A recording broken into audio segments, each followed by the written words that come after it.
Okay, we've got a nylon chopping board and we've cut a circle out of it using this little router. Just made up a jig here, so we've got 115mm between that pin and that pin. Turn the whole catastrophe around, you end up with a rough hole. We mounted the disc in the lathe, turning on, and we'll just clean up any edges that are a little bit. How's it going now?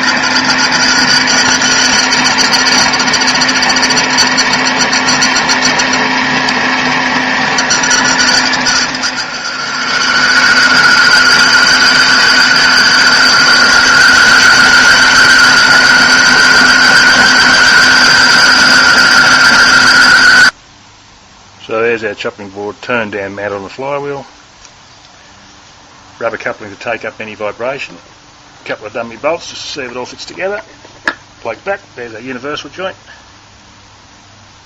And the spline hub out of the mercruiser, which will go onto the velvet drive. Simple as that. 40 horsepower Yangdong diesel, which runs like a clock.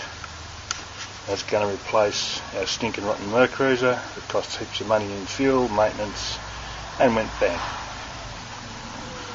There's the aftermath of some of that there.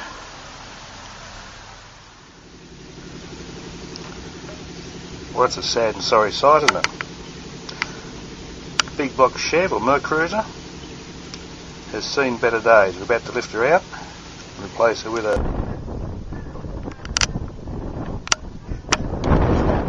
There's our big block Chev sitting in the dinghy, ready to go to the tip.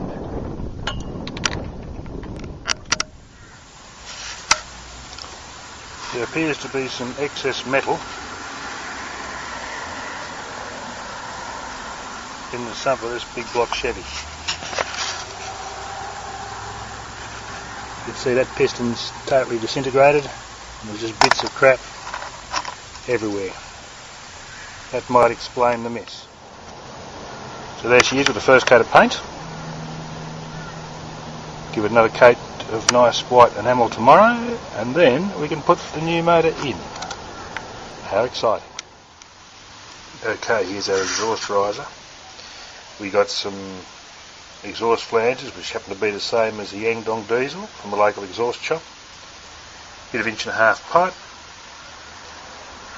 1.5 U-turn that normally boilermakers use to make handrails. That was $8.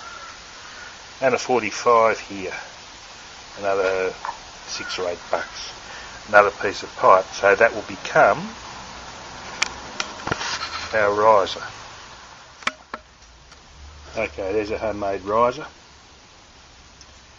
That gives us 150, no it doesn't, give us 200 above the actual manifold and about 300 above where the exhaust exits the boat.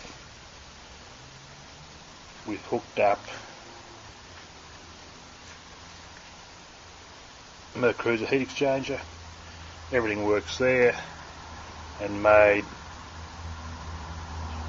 just a little muffler. I turned up a couple of discs on the lathe, drilled a mincemeat type pattern in the rear one.